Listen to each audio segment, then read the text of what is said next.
ETF index mutual funds నేర్చుకుని stock మార్కెట్లో రాణించాలనుకుంటున్నారా? వెంటనే ఈ నెంబర్కి కాల్ చేయండి.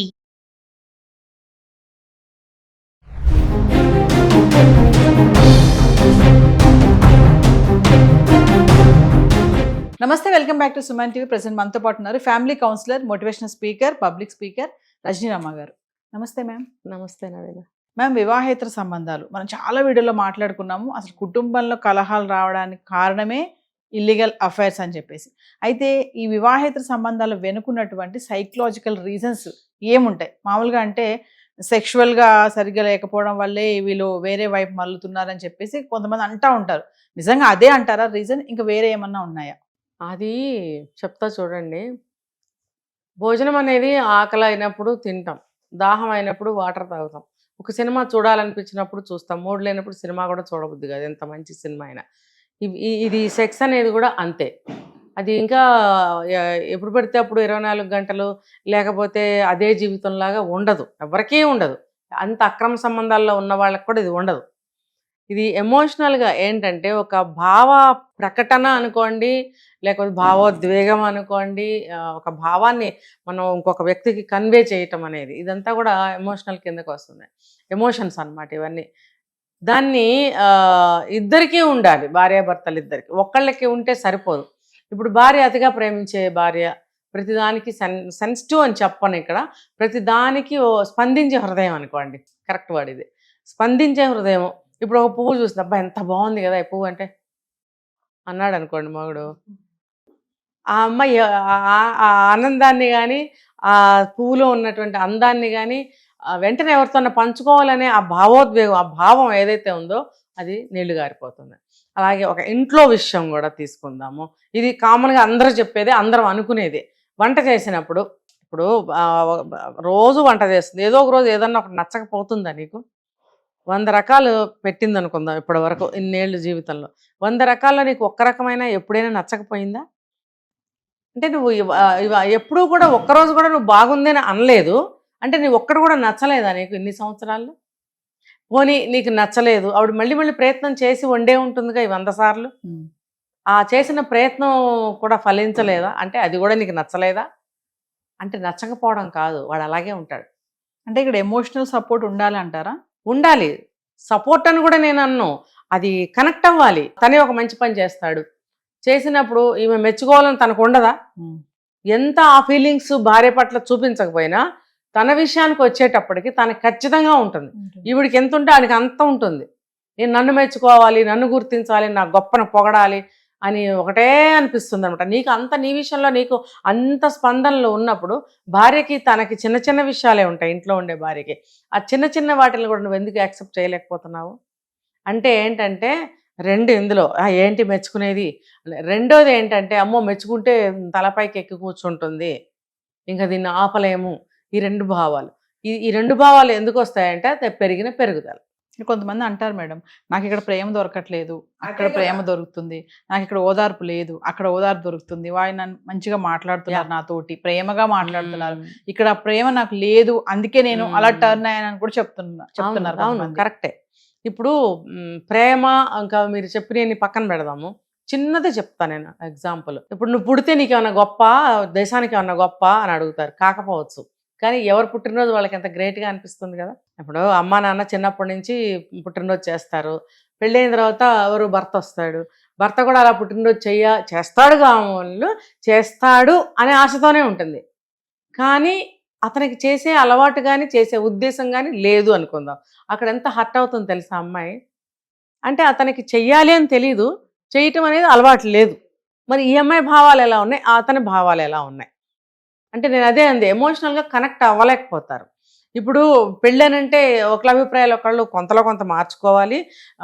మనం కూడా రీసెంట్గా ఒక వీడియో చేసాం, మనం పెళ్లి చేసుకోవాలనుకునే అబ్బాయి ఖచ్చితంగా మారాలి, మారిన తర్వాత పెళ్లి చేసుకోండి, పెళ్ళైన తర్వాత లైఫ్ ఎలా ఉంటుంది, నేను ఎలా ఉండాలి అనే విషయాలను తెలుసుకోవటమే మారటం. ఆ తెలుసుకున్న తర్వాత పెళ్లి చేసుకోండి అంటే దీనికి ప్రీ మ్యారిటల్ కౌన్సిలింగ్ కూడా తీసుకోమని చెప్తున్నాం ఈ మధ్య. లేకపోతే అభిప్రాయ భేదాలు రావటం, ఇలా హర్ట్ అవ్వడము, విడాకులు తీసుకోవడము, పెళ్లి చేసుకునేది విడాకులు తీసుకోవడం కోసం కాదు కదా. ఇవన్నీ అర్థం చేసుకోవాలి కాబట్టి ఆ కౌన్సిలింగ్ తీసుకోమని చెప్తున్నాం, అందులో ఇవన్నీ వస్తాయి. సో అవి ఎవరు తెలుసుకోకుండా ఇవే కంటిన్యూ చేస్తున్నారు పాతవి. ఇప్పుడు ఈ చిన్న విషయం బర్త్డే విషయం తీసుకుంటే అలా ఉంటాడు. అలా ఉన్నప్పుడు ఈ అమ్మాయి హర్ట్ అవుతుంది. హర్ట్ అయినప్పుడు పోన్లే ఫస్ట్ టైం కదా గుర్తులేదేమో అని గుర్తు చేస్తుంది.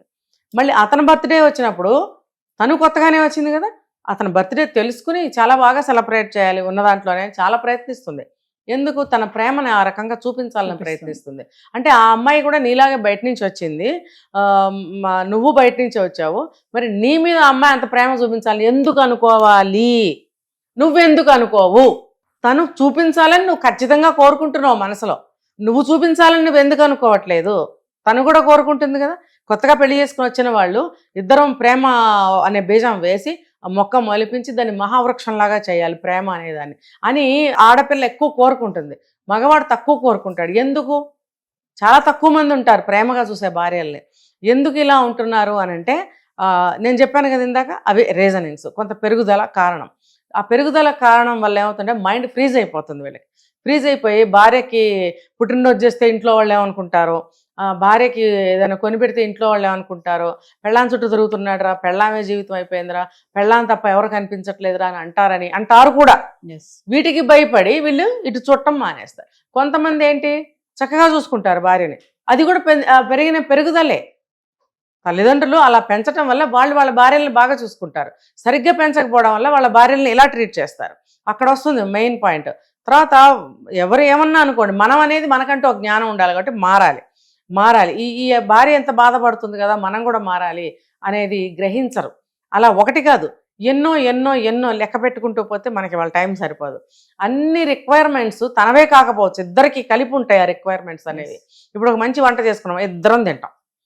ఒక సినిమాకి వెళ్తాం, ఇద్దరం వెళ్తాం. సినిమాలో కడుపు నొప్పి వచ్చే అంత నవ్వే అంత జోక్ వస్తుంది, బ్రహ్మానందం గారిదో లేకపోతే రాజేంద్ర ప్రసాద్ గారిదో అనుకుందాం. చచ్చినా నవ్వడు, ఇలాగే కూర్చుంటాడు. అమ్మో భార్య ముందు నవ్వితే చులకనైపోతాను. అంటే నీ ఎమోషన్స్ని నువ్వు ఏ రీజన్ తోటి నువ్వు ఆపుకుంటున్నావు? తను బాగానే నవ్వుతూ ఉంటుంది, అతను అలా ఉండటం వల్ల ఈ అమ్మాయికి భయం వేస్తుంది అనమాట. తను నవ్వాలా మానాలా? తనకి నవ్వు వస్తూ ఉంటుంది. ఫర్ ఎగ్జాంపుల్ కామెడీ అంటే ఇష్టం అయి ఉండొచ్చు, నవ్వుతూ ఉంటుంది. అతను చూసి నవ్వు ఆపేయాలా, తన ఆనందాన్ని ఆపేసుకోవాలా, లేకపోతే నవ్వకపోయి తనకు నవ్వు రాలేదేమో నేను నవ్వుదాంలే అని అనుకోవాలా? తెలీదు. జీవితకాలం అదే కంటిన్యూ అవుతూ ఉంటే కనుక ఆ అమ్మాయి పరిస్థితి ఏంటండి? నువ్వు ఎక్కడా ఆ అమ్మాయితో కనెక్ట్ అవ్వట్లేదు. అప్పుడు ఏమవుతుంది? ఎవరన్నా చూస్తారు బయట వాళ్ళు, భలే ఉందండి మీ చీర అంటాడు, మామూలుగా అంటాడు, అతను వెంటనే కనెక్ట్ అయిపోతుంది. అక్కడ నచ్చుతుంది కదా మాట, ఖచ్చితంగా నచ్చుతుంది. అది ఎవరన్నా కానివ్వండి, ఒక లేడీ అన్నా సరే ఆవిడ ఎంత మంచిది, ఎంత సహృదయం, ఆడవాళ్ళు మెచ్చుకోరు, చక్కగా ఆవిడ ఇలా చెప్తుంది అని కూడా అనుకోవచ్చు. అంటే ఒక సంబంధమే అని నేను అనటం లేదు, ఎందుకు కనెక్ట్ అవుతారనే రీజన్ చెప్తున్నాను నేను. అదే ఒక మగవాడు అన్నట్టయితే ఆపోజిట్ సెక్స్ కాబట్టి అది ఖచ్చితంగా అట్రాక్ట్ అవుతుంది, సంబంధం పెట్టుకోవడానికి ఛాన్సెస్ ఉన్నాయి. అది ఎవరిచ్చారు? నువ్వే ఇచ్చావు. ఒక క్వశ్చన్ చెప్పండి మేడం ఫైనల్గా. సెక్షువల్గా హ్యాపీగా ఉన్నా కూడా ఎమోషనల్గా సపోర్ట్ లేకపోతే ఇలా టర్న్ అవుతారంటారా? తప్పు. అలాంటి వాళ్ళ విషయాల్లో సెక్సువల్గా హ్యాపీగా ఉండరు. అది కూడా వాడు అలాగే ఉంటాడు, అక్కడ కూడా అలాగే ఉంటాడు. వాడికేం హ్యాపీయో మనకు తెలియదు, కానీ ఆ అమ్మాయికి మాత్రం హ్యాపీ ఉండదు. ఇప్పుడు మనం ఎన్నో చదివి ఉంటాం, బుక్స్ ఎన్నో వినుంటాం, సినిమాల్లో కూడా చూపిస్తూ ఉంటారు. ఒక రొమాన్స్ అనేది ఒక మన డ్యూయెట్లు చూపిస్తుంటారు. ఒక డ్యూయెట్లో పెళ్ళి అవ్వడము, ఫస్ట్ నైట్ అయిపోవడం, బాబు పుట్టేయడం, ఇవన్నీ చూపిస్తారు మనకి. అక్కడ పెళ్ళి అనేది ఒక అంశం, ఫస్ట్ నైట్ అనేది ఒక అంశం, బాబు పుట్టడం, ఇన్ బిట్వీన్ ప్రెగ్నెన్సీ రావడం, సీమంతాలు, ఇవన్నీ ఒక సాంగ్లో చూపించినప్పుడు ఆ డిఫరెంట్ ఎమోషన్స్ కానీ, ముచ్చట్లు కానీ, ముద్దులు కానీ, ఆ భార్యాభర్తల యొక్క బంధం కానీ ఎంత బాగా చూపిస్తాడో అలా ఉండాలని ప్రతి ఆడపిల్ల ఏ వయసు వచ్చినా కోరుకుంటుంది, ముసలమ్మైనా కోరుకుంటుంది. ఎందుకంటే భర్తతో అటువంటి బాండ్ కావాలని ప్రతి స్త్రీ ఎల్లకాలం కోరుకుంటూనే ఉంటుంది. మరి ఇన్ని సినిమాలు చూసి వీళ్ళు ఏమీ నేర్చుకోరు. అంటే అలా చూపించినట్టుగా ఉండాలి, కానీ వీళ్ళు ఉండకపోవడం వల్ల, అంటే రొమాన్స్ ఎలా చేయాలో కూడా అందులో చూపిస్తాడు. అంటే మనకి పాట రూపంలోనే అలా చూపిస్తాడు, యాక్టింగ్ కాబట్టి రియల్ లైఫ్లో దాన్ని మీరు అన్వయించుకోవాలి, కనెక్ట్ అవ్వగలగాలి. అంతే కదా. పాత 60-70 సంవత్సరాల సినిమాల్లో కూడా ఫస్ట్ నైట్ సీన్లు చూపిస్తారు. తర్వాత కూడా సంసారం నడుస్తున్నట్టుగా కథ నడిపినప్పుడు అందులో కూడా భార్యతో భర్త ఎలా ఉన్నాడు, భర్తతో భార్య ఎలా ఉంది, అది కూడా చూపించాడా లేదా? మరి ఎలా ఉండాలి భార్యతో? ఒక సెక్స్ ఒక్కటేనా? కాదు కదా. ఆ సెక్స్ బాగుండాలంటే ఇది మిగతా అన్ని బాగుండాలి. మిగతా అన్ని బాగున్నప్పుడు అక్కడ ఇద్దరు కూడా చాలా ఆనందంగా సంతోషంగా ఉండగలుగుతారు. ఎందుకంటే ఒక చూపు కానీ, ఒక మాట కానీ, ఒక నవ్వు కానీ, ఒక టచ్ కానీ, ఒక బిహేవియర్ కానీ, ఒక ట్రీట్మెంట్ కానీ కనెక్టివ్గా ఉండాలి. ఆ కనెక్టివిటీ ఎప్పుడైతే మిస్ అవుతుందో ఈక్వల్ టు ఎమోషన్స్ అని చెప్పుకోవచ్చు. అప్పుడు సంసార జీవితం బాగుంటుంది.